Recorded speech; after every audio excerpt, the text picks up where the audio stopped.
Hello students, welcome back to another past paper question. Today we are looking at the 2024 May-June CSEC Social Studies Paper 2 question on regional integration. So what we will be doing today is writing our regional integration essay from the 2024 Social Studies paper. And it states, write an essay on the topic above. In your essay, state the difference between bilateral and multilateral agreements, state two factors that may hinder regional integrations, outline two benefits of regional integration to Caribbean countries, suggest three actions citizens of Caribbean countries may take to support regional integration, and you are going to explain fully why each action is likely to be successful.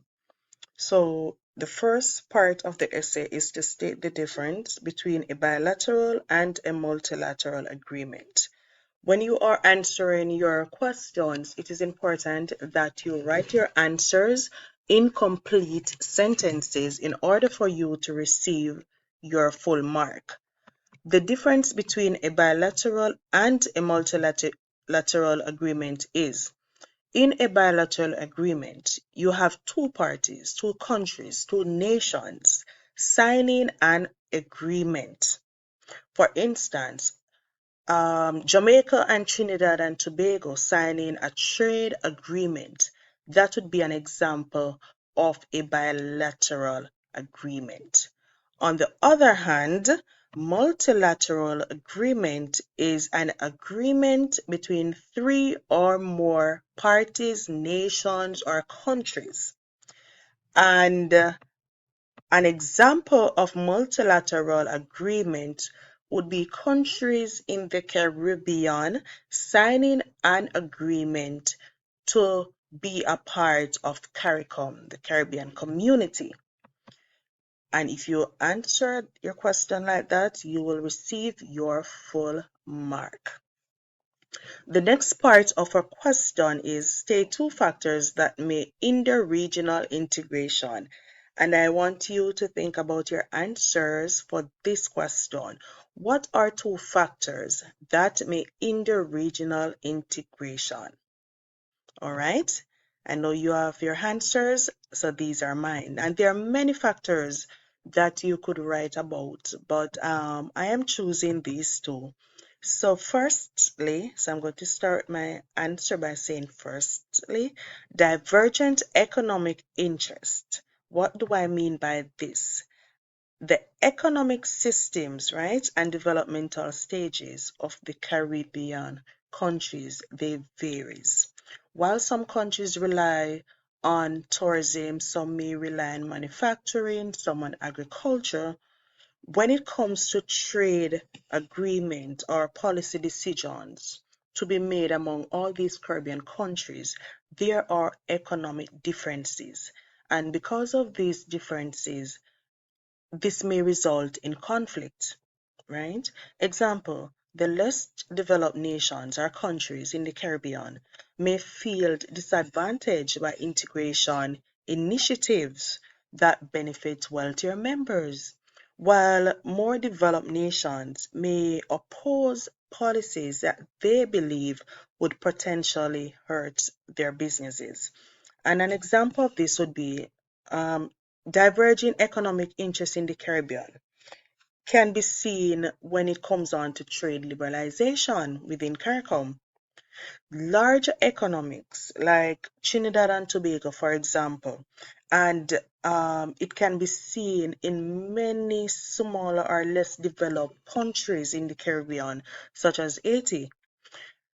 Trinidad and Tobago, right, being one of the wealthier and more industrialized countries in the Caribbean, relies heavily on the export of oil and natural gas.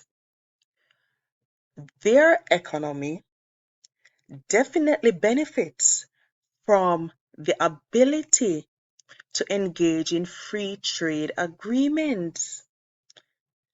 Why is it so? Because engaging in free trade agreements would allow Trinidad and Tobago to access bigger markets in order to sell his oil or his energy products. This country, Trinidad and Tobago, they definitely would prefer policies that promotes trade liberalization, any policies that promotes foreign investment, market competition. They would be interested because this would definitely drive growth in their energy sector and other industries. But when we look at a smaller or a less developed country such as Haiti or St. Vincent and the Grenadines, their economic is most focused on, for example, agriculture. They do small scale manufacturing, or they may have a little tourism economic activities taking place to support the economy. These nations, these less developed nations, they would be a little bit more cautious about trade liberalization. Why is this so? Because as the reduction of tariffs or import duties, if there's a reduction in tariff or a reduction in import duties, this could definitely harm their local industries, especially the less developed countries that depends on agriculture, right? They may fear that opening markets to international competition could lead to the collapse of local businesses and economic instability in their countries. Because if they open up their markets to international competition, they are a less developed country. It is a possibility that the larger developed countries within the Caribbean, they are more going to benefit from the international competition. And the lesser developed countries, their local businesses could fail. They could fail, right? And no country want this to happen to them. So this divergence in economic interests reflects the challenges of, countries agreeing to policies in CARICOM, as each member country they seek to protect their own economic sectors, right, while benefit from regional integration and wider market access. The second factor that could hinder regional integration is political differences. What do I mean by this? So, attempts at regional integration may be hampered by political unrest or ideological differences among Caribbean countries because countries may fear losing control over their own policies. Some nations may be hesitant to give up any amount of political or economic sovereignty to a regional organization such as CARICOM, right? Disagreements on important subjects might result from historical concerns or divergent national priorities, such as the implementation of common policies, making it difficult to reach a consensus on regional integration initiatives. And we hear on the news every day in our own countries. We have been talking about the CCJ, or the Caribbean Court of Justice, which CARICOM is saying that it should become the final appeal court for many Caribbean countries. However, there are many disagreements regarding sovereignty when it comes on to CCJ. For example, in Jamaica, Jamaica opposed to the CCJ. Jamaica um, is reluctant to fully embrace the Caribbean Court of Justice as its final court of appeal, despite being a member of CARICOM. Instead of using the CCJ, Jamaica continues to rely on the Privy Council in the United Kingdom for its highest court decisions. And you may be wondering, why is this so? Because the CCJ is in the Caribbean, the Privy Council is in the United Kingdom. So why is it that Jamaica is opposing the CCJ? And one of the key reasons for this is Jamaica is concerned about sovereignty. Some Jamaicans, they fear that the CCJ, or the Caribbean Court of Justice, being based in the region, in the Caribbean, could undermine the country's ability to make independent legal and political decisions. They view the Privy Council being outside of the region as a more neutral body, even though it is a part of the British judiciary system. And this debate about the CCJ, it touches on the broader issue of national sovereignty, which some countries are concerned about giving too much power to a regional organization or a regional institution. Other Caribbean countries, they support the CCJ. Barbados, Guyana, they have fully adopted the CCJ as their final court of appeal, right? They see the CCJ as an important step towards greater regional integration and self-government. They argued that the CCJ reflects the Caribbean need for its own judiciary system, independent of colonial era institutions like the Privy Council. So the difference in opinion underscores the tension between regional cooperation, regional integration, and national sovereignty. In summary, countries like Jamaica express concerns about losing control over important legal decisions, while other countries in the Caribbean, they are pushing for more regional authority in judicial matters. So those were two reasons are two factors that may hinder regional integration. The next question says, outline two benefits of regional integration to Caribbean countries. And guys, if you have not yet subscribed to my channel, please do so. Turn on that notification bell and like this video. Guys, please, if you love my content, do not forget to watch those ads. You have to watch the advertisement in order to help to support my channel. Alright, outline two benefits of regional integration to Caribbean countries. Firstly, Caribbean nations can pool their resources and knowledge through regional integration.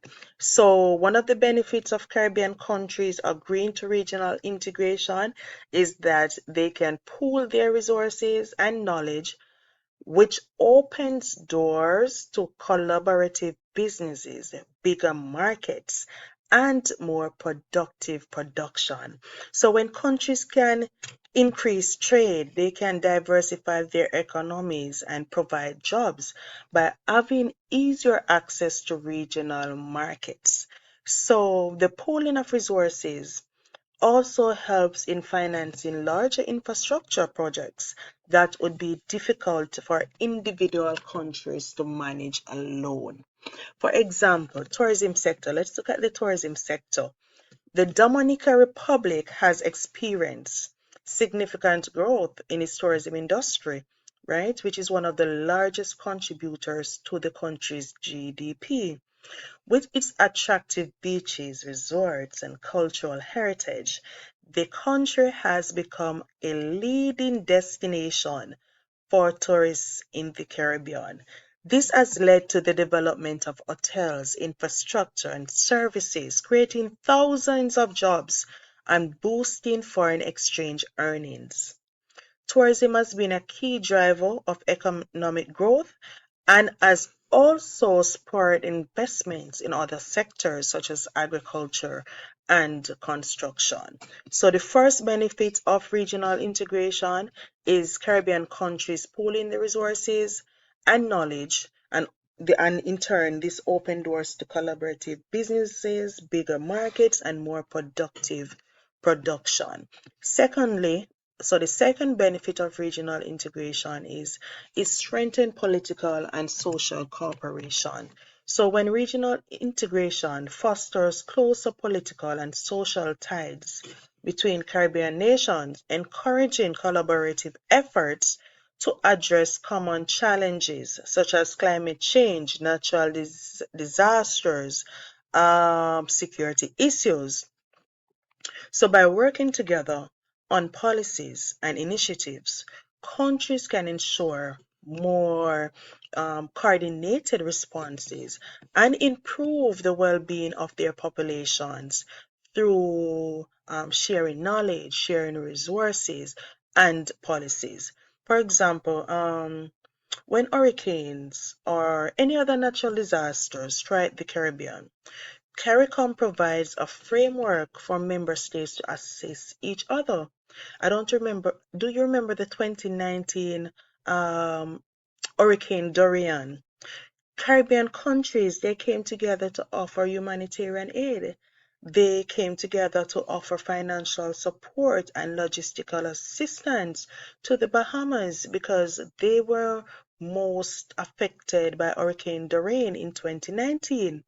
So this Caribbean cooperation included we see mobilization of emergency relief teams. So we have relief teams from coming from Jamaica, St. Kitts, Trinidad and Tobago, Guyana. We see these countries working together to come up with provision for medical supplies and the coordination of relief efforts across the region. So, such coordinated efforts are not only vital in addressing immediate needs, but also helped to build long-term resilience against natural disasters. So, regional integration, it definitely enables Caribbean nations to share resources, knowledge, and expertise, which strengthen their collective ability to respond to crises and enhance um, their social solidarity. Question 3 suggests 3 actions that individual citizens of Caribbean countries may use to support regional integration. Explain why each action is likely to be successful. All right, so we're going to look at 3 actions that individual citizens of Caribbean countries may use to support regional integration, and then we are going to explain why we believe that our actions will be successful. 3 ways action that individual citizens of Caribbean countries may support regional integration are teaching regional integration in schools, promoting and participating in cultural exchange program, advocating for regional products and businesses, and being regional ambassadors in their countries. So even though the question asks for 3 reasons, I've decided to give you an extra one. And now we're going to look at our first reason. And when I am writing my essays, I usually start with firstly, secondly, thirdly, just to make sure that my answers, they are organized. Firstly, teaching regional integration in schools can significantly support regional integration by fostering awareness, unity, and a sense of shared identity among young people. So, as educators, teachers, we can educate students about the history, culture, and economic goals of the Caribbean community and other regional bodies. We can help our students understand the importance of collaboration among member states.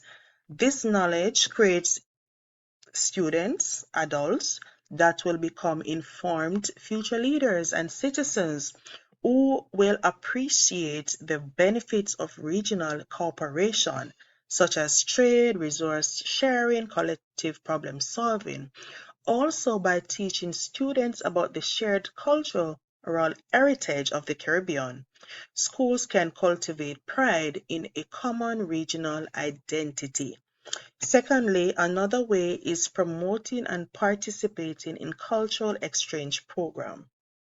Promoting and participating in cultural exchange programs can significantly promote regional integration by strengthening social, cultural, and emotional bonds among Caribbean nations. Why this will work? Well, cultural exchange programs allow individuals to experience and learn about the traditions, languages, and lifestyles of other Caribbean countries. This helps break down stereotypes and misconceptions, fostering respect and appreciation for the diversity within the region. So, greater understanding, right, builds stronger relationship among citizens, which is essential for regional unity. So, when we have cultural exchange programs, by connecting people across borders within the Caribbean and emphasizing shared values, sharing our cultural exchange, acts as a powerful tool to unite the Caribbean and promote the vision of cohesive and integrated region.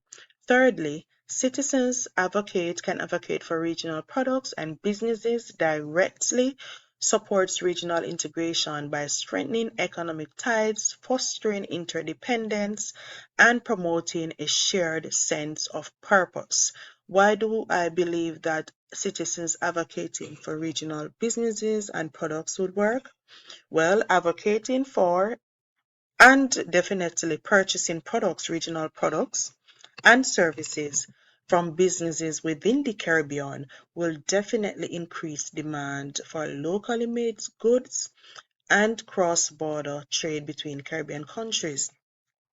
Now, this will strengthen regional economics, reduce reliance on external markets, and creates a network of economic interdependence.